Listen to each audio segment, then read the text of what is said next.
soy familiar de una chica con esta condición y como grupo familiar vivíamos en carne propia lo que es una enfermedad tras otra y no saber qué era lo que tenía. Pasaron muchos años realmente mal diagnosticados hasta que finalmente se hace la asociación y al saber, por eso mi cuñada siempre dice gracias a Dios que es celíaca. Y el lema de ella también, porque por eso estoy yo, ha sido un gran empuje, es que no nos preocupemos, sino nos ocupemos. Y eso ha sido nuestra motivación. Originalmente como familia, qué comida podíamos hacer para cualquier evento, aprender a cocinar de otra manera y sobre todo ver el cambio de vida que ha tenido mi sobrina. Para nosotros es lo más valioso. Su cambio de vida es otro, ella hace una vida perfectamente normal una vez que sabe que el cambio que siente de su calidad de vida antes cuando consumía gluten y ahora que no. Hay un gran desconocimiento, hay muchas enfermedades asociadas, los médicos incluso en algunos momentos no hay asociación de lo que es los padecimientos, el diagnóstico que están dando antes que estos chicos sean diagnosticados. Y entonces es un trabajo que tenemos, que nos hemos planteado inicialmente, la difusión, y realmente eso es lo que tratamos, que esa angustia se convierta en trabajo para su calidad de vida, pues que es sustituir. Y no hay otro medicamento. Uno de los lemas también de la fundación es que la alimentación es la medicina, o sea, no hay otra y es de por vida. Entonces, en eso es que trabajamos. Gracias por continuar con nosotros. Estamos acá en Soluciones hablando en esta oportunidad con la presidenta de la Fundación Celíaca de Venezuela, la ingeniera Mayra Poleo, y también nos acompaña una de las coordinadoras, en este caso del voluntariado de esta fundación. Ella es María Ángel Paolini, quien también labora en una organización denominada Cocina Segura. Ella tiene una serie de iniciativas un poco para instruir a las madres cómo o qué se debe hacer para garantizar la nutrición de sus niños, de niños que padecen, en este caso, la intolerancia hacia el gluten, una condición celíaca en nuestro país. Dejamos, digamos, en el aire el interrogante, o muchas interrogantes con respecto a lo que es la situación del paciente celíaco en nuestro país. Sin embargo, antes de abordar eso, quisiéramos un poco expresar, o que ustedes nos comenten, qué relación guarda quizás esta intolerancia al gluten, o el consumo de gluten, con algunas otras patologías, como por ejemplo el síndrome de Down, las personas que padecen de Asperger, autismo. Fíjate, bien importante lo que dices, que es el gluten, no es la enfermedad celíaca. La enfermedad celíaca, ya lo aclaró la doctora, es la intolerancia. Ahora el gluten en las personas que están entre el espectro autista, las mamás han podido comprobar que sus hijos, por ejemplo, el que está muy desconectado, cuando tiene una dieta libre de gluten, tiende a sociabilizar mejor. El niño que es hiperactivo, cuando le quitan el gluten de la dieta, él tiende a tranquilizarse. Por eso es que la ley de protección que nosotros estamos proponiendo ante la Asamblea Nacional va no solo para los celíacos, es para todas aquellas personas, como bien lo explicó la doctora Daoud, que sean sensibles y alérgicos al gluten y al trigo en sí. ¿Por qué se asocia la intolerancia al gluten con los cambios de carácter?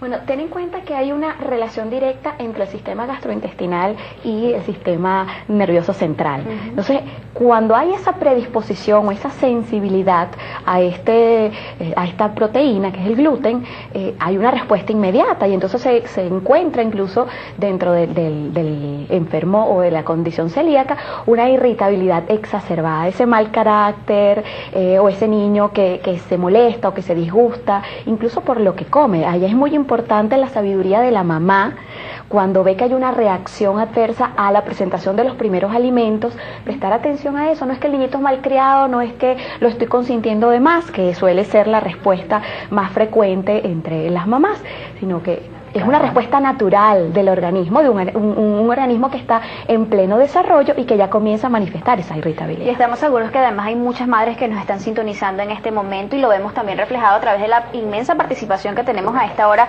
a través de nuestra cuenta en Twitter, @SolucionesGB. Les recordamos hoy con el hashtag intolerancia. Ahora, usted hablaba de esta ley orgánica de protección a los celíacos. Me comentaba que hace poco, el 25 de este mes, si no me equivoco, tuvieron participación o voz en la Asamblea Nacional un poco para discutir sobre quizás la posible aprobación de este proyecto de ley. ¿Qué es exactamente lo que ustedes están solicitando a través de este instrumento legal? ¿A partir de cuáles condiciones que se encuentran pues en nuestro país?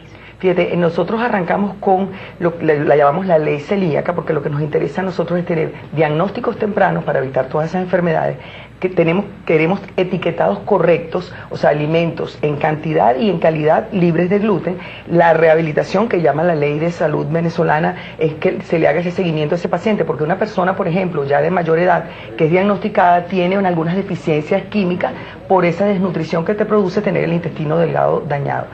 Y a la vez, como estamos nosotros pidiendo alimentos libres de gluten, va a ayudar a toda esa población que son la gente que están entre el espectro autista, Asperger, inclusive los niños con Down. Hay un porcentaje alto de niños que tienen Down y que también son celíacos y de una le quitan el gluten de la dieta. O sea, va a ayudar a todas estas personas que son intolerantes, sensibles o alérgicas al gluten y al trigo. Se habla también del tema del subsidio para los exámenes y también quizás para la compra de los alimentos, sí, ¿no? Más que todo es interesantísimo lo que dice, porque fíjate que el problema es, como bien lo dijo la doctora Daud, solamente en el hospital militar y no tiene accesibilidad a todo el mundo para hacerse las pruebas en sangre que ella mencionó. En ningún hospital público lo hay y lo sabemos a través de todas las personas a nivel de toda Venezuela que llenaron la ficha en la fundación y ninguno viene del interior. Es el grave problema que tenemos del interior. La gente viene a Caracas, a los pocos laboratorios que hay en las instituciones privadas para hacerse las pruebas,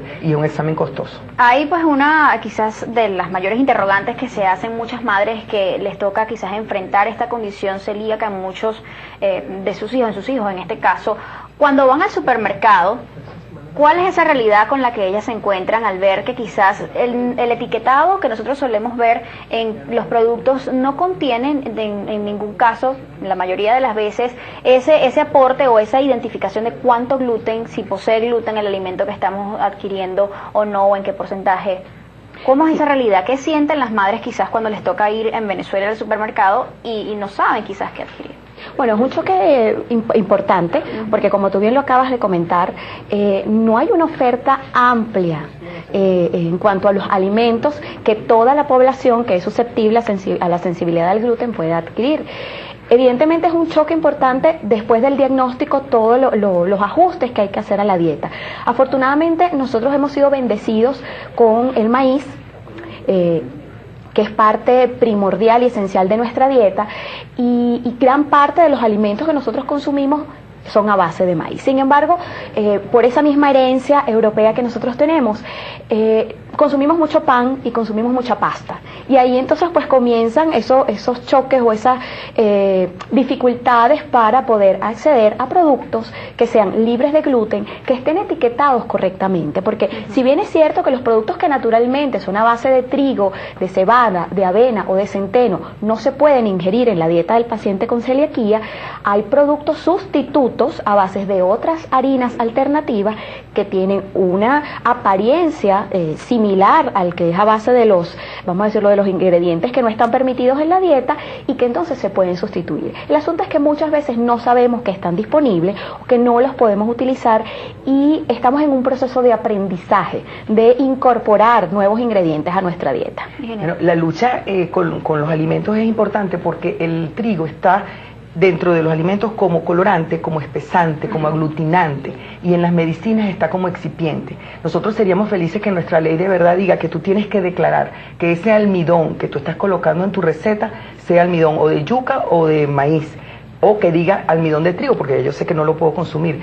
Desde esta plataforma hago verdad un llamado a los laboratorios que por favor le respondan a la Fundación Celíaca sobre la lista de sus alimentos que no tienen gluten en su composición. Ellos lo pueden hacer porque ellos tienen su fórmula. ¿Qué queremos nosotros? Que por favor nos den la lista para poder nosotros ayudar a las personas que tienen sus hijos recién diagnosticados. Así es, en el próximo segmento ya vamos a estar abordando un poco más acerca de cuáles serían estas recomendaciones para las madres a la hora pues que tengan que preparar una dieta específica para sus hijos que pues padecen en este caso este tipo de intolerancia al gluten y también a la lactosa. Vamos a estar conversando un poco más de esto al regreso, ya volvemos.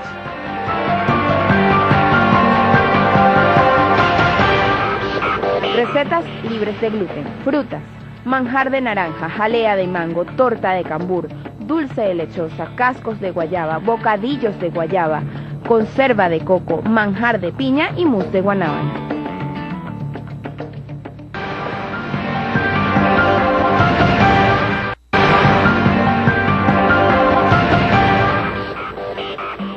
Continuamos en Soluciones, ya en esta última parte del programa nos quedan solo un par de minutos para hablar acerca de recomendaciones y aportes que los especialistas puedan dar en torno al tema de la intolerancia alimentaria. Se conoce que el gluten está asociado con la producción de una neurotoxina que ocasiona daños cerebrales. En este caso, ¿qué es lo primero que debe hacer una persona cuando comienza a sentir que es intolerante hacia el gluten específicamente? Acudir a su médico gastroenterólogo explicándole los síntomas. No es recomendable que se quiten de su dieta ellos sin ninguna explicación el pan, el trigo, lo que están comiendo, porque entonces cuando le hacen las pruebas en sangre salen en un falso negativo y la persona entonces sigue acrecentando el daño que le está haciendo al intestino delgado. En el caso de los niños, digamos, ¿qué alimentos comenzar a darles para introducirlos en esa nueva dieta? Bueno, son sustitutos de aquellos alimentos que se hacen a base de trigo, avena, cebada y centeno.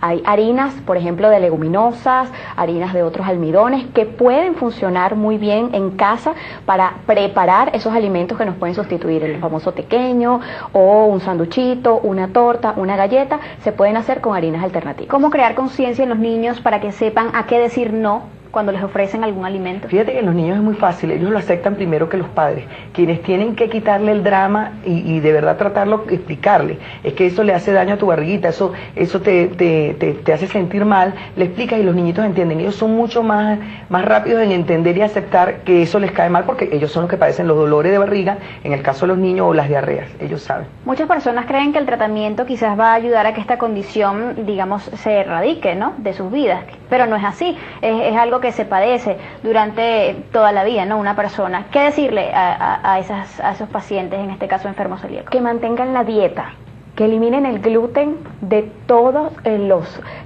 momentos o ocasiones de consumo de sus alimentos, que se hagan acompañar de una lonchera donde puedan llevar sus alimentos hasta que, a partir de la legislación que estamos promoviendo a través de la Fundación, nosotros podamos garantizar que hay productos libres de gluten aptos para el paciente celíaco sin mayor restricción. En el caso de los intolerantes a la lactosa, utilizar bebidas lácteas sustitutas. Ahí se pueden hacer bebidas lácteas que parecen la leche, por ejemplo en el caso de los pequeñitos, a base de frutos secos o a base de otros cereales, y eso se puede mantener en el tiempo. Tengamos en cuenta que eso es transitorio, ¿okay? Ya para cerrar, ingeniero, en pocas palabras, ¿qué le dice usted a las personas que han descubierto que son enfermos celíacos?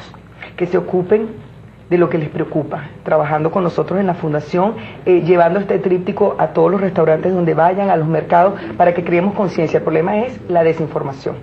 Eso es lo que le digo a los celíacos. ¿Sus últimas recomendaciones? Mi invitación es a todas las personas familiares de personas ya diagnosticadas con la celiaquía que nos acompañen en este trabajo de voluntariado, así como dice Mayra, de llevar ese tríptico, de conversarlo con sus familiares y con sus amigos, porque a mayor información, menos preocupación. Así es, y bueno, muchísimas gracias por habernos acompañado a ambas en este día, que pues hablamos de un tema bastante interesante que generó muchísimas reacciones a través de nuestra cuenta en Twitter, pero que por cuestiones de tiempo quizás hoy no pudimos cumplir, digamos, leyendo respondiendo cada una de las interrogantes que las personas planteaban. Sin embargo, ya al final del programa ustedes van a poder observar cuáles son las direcciones de estos portales, de estas páginas web que tiene en este caso la Fundación de Celíacos de Venezuela, donde usted puede aclarar todas sus dudas con respecto a este tema. Muchísimas gracias por acompañarnos. Recuerde que el ejemplo comienza por casa y que siempre es mejor ser parte de la solución que del problema. Que tengan todos un feliz fin de semana. Nos vemos.